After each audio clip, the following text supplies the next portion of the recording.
Honda Click 150, palagi naka-check engine, tapos naka-on palagi yung kanyang thermostat, indicator, parang palaging overheat.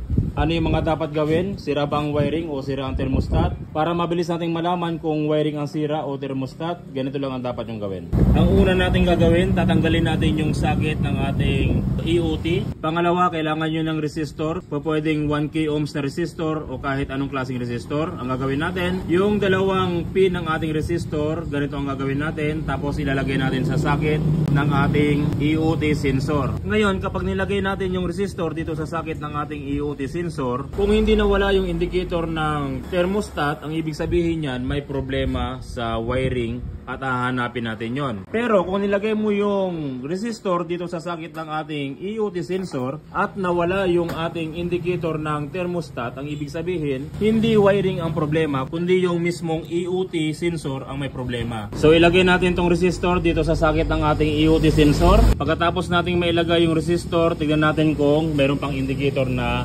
lalabas. Siyempre meron pa siyang indicator pero subukan natin siyang patayin para ma-reset at i-on natin ang susi. Dapat wala na siyang indicator.